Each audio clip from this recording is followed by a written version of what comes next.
Hey guys, what's up? It's Topataco here. This is going to be a review video.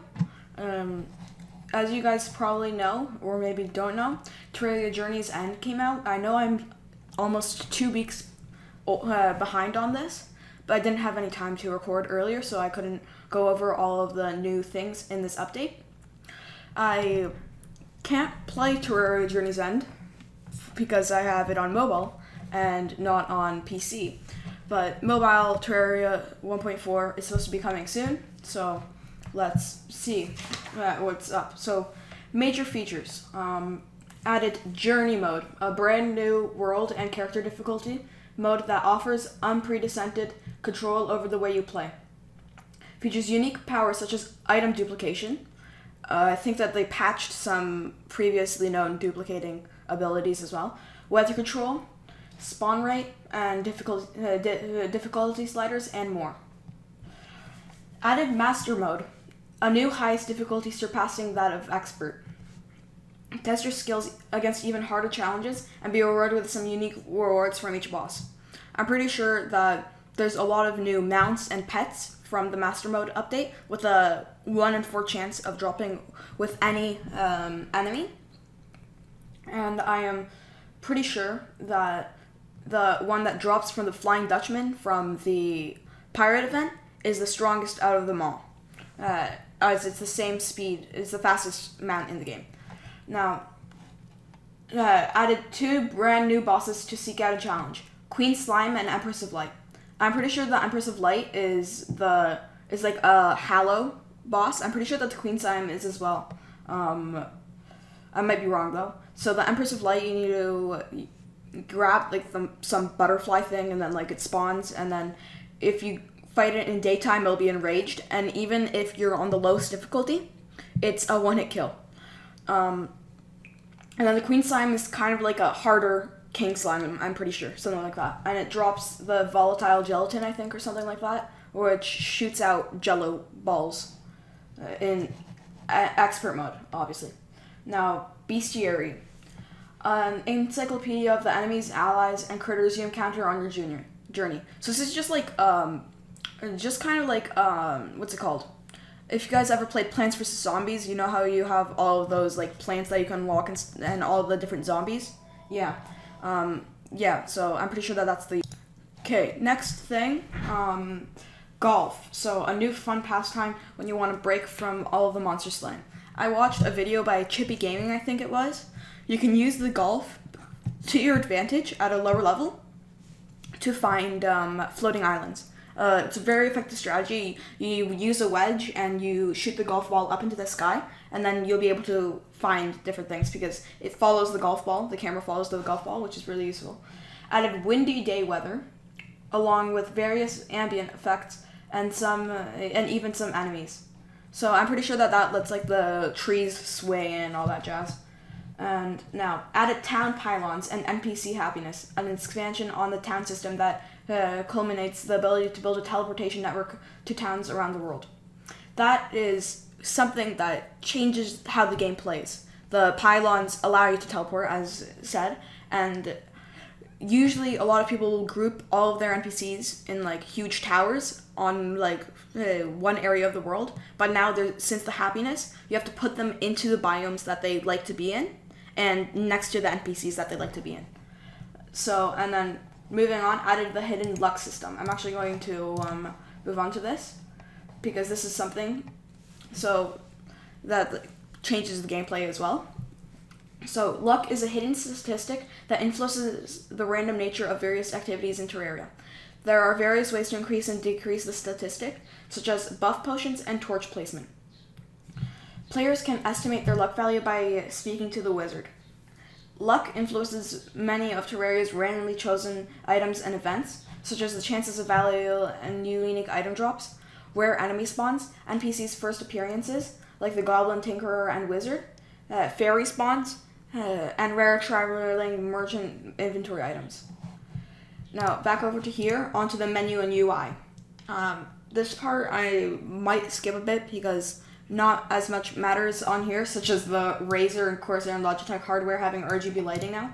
But there's now different texture packs You can also use block swap, which is really awesome. If you guys know what block swap is, beforehand, what you had to do was you had to destroy a block and place a new block in its place.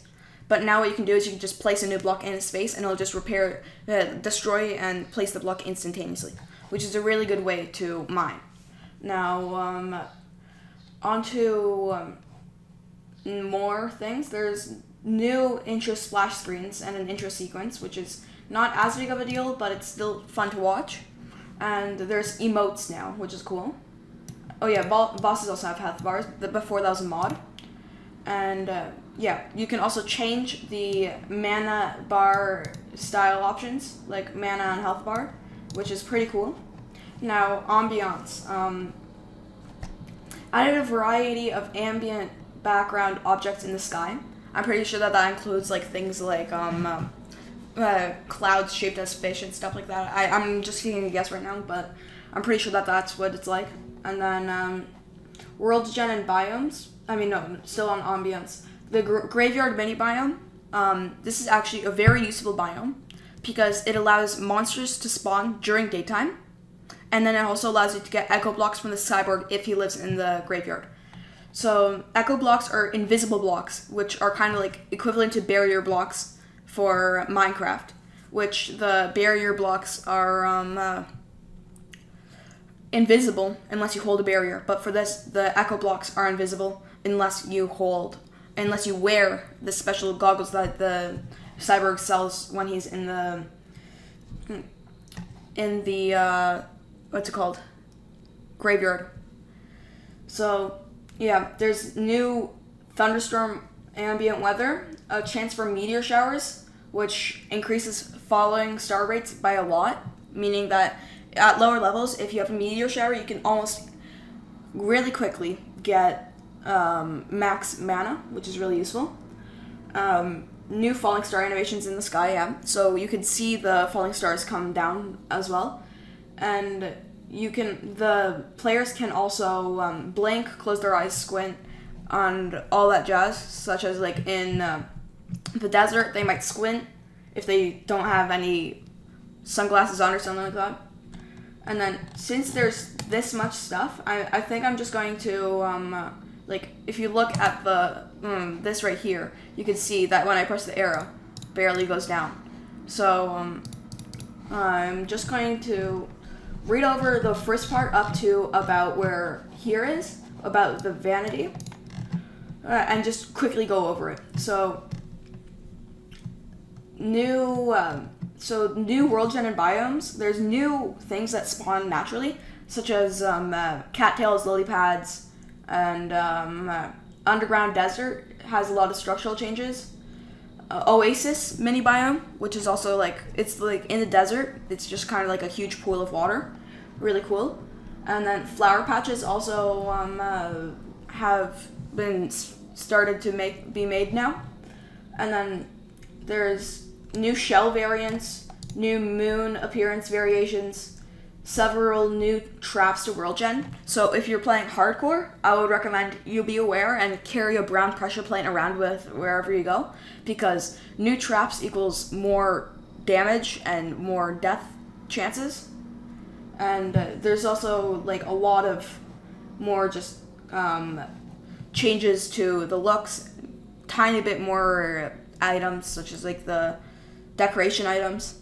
And yeah, now music, there's just new music in general, new title theme, new themes for different times of day and all that jazz. And then now enemies and critters. The two new hard mode bosses, Empress of Light and Queen Slime, they're both in hard mode. They're not available to be beaten on easy unless you take the spawning items, go into an easy world, and then kill them there. But then added two mini bosses, the Blood Eel and Dread Nautilius, or whatever it is. So these two, I think, are from the Blood Moon. If I just check this, yeah, this is from the Blood Moon right here. And then the other one, the Blood Eel, is also from the Blood Moon. And these do drop some new items, which are really cool. So yeah, and now there's goldfish and other gold critters. So if you like collecting gold critters, then yeah. Somebody just said I was underrated. So added crystal slimes, which I'm pretty sure are like hollow slimes, but like more rare or like more common, something like that. And now moving on to NPCs and Pylons. The zoologist NPC and golfer NPC are new. The zoologist, I'm pretty sure, is literally a furry. Let me check. Yeah, look at this. It's literally a furry. They sell all these different new items and different decorations, and then they also sell a lot of pylons, any of the pylons, and if you fill out your bestiary out of every single item in the game, she will sell a universal pylon, which you can place anywhere and will bring anywhere, which is really awesome. And then there's also all these items, whips. Whips are like summer items now, and yeah. Now, equipment and items. The Zenith is probably my favorite addition. Oh, okay, well, accidentally added that to a new window, but the Zenith is probably my favorite weapon of them all, because look at this. Look at this crafting recipe. You need a copper short sword, enchanted sword, beekeeper, star fury, seedler, horseman's blade, influx waver, star wrath, Meowmere, terror blade, just to craft this one sword. But this sword is extremely powerful. If you have the right setup, you can deal up to 500 damage with a 60% critical strike chance, which is really awesome. Now, there's also a lot of other items. You guys can look at this. The fledgling wings are the journey mode wings exclusive. Finch staff and other summon weapons. Whips are, as I said before, summoner class weapons, meaning that they scale with summon damage. And yeah, furniture and blocks, a lot of new blocks. You guys can look at that if by yourself. I will link the website in the description down below, so that you can go here and look at it for yourself. And then just all of this stuff. You guys can look at all of this if you really want to. Just look at all that jazz though. And yeah, so I've gone over most of the big parts of this. Now, if you want to check this out yourself, make sure to check the link in the description, and you will see what there is. See you next video. Hope you guys enjoyed, and bye.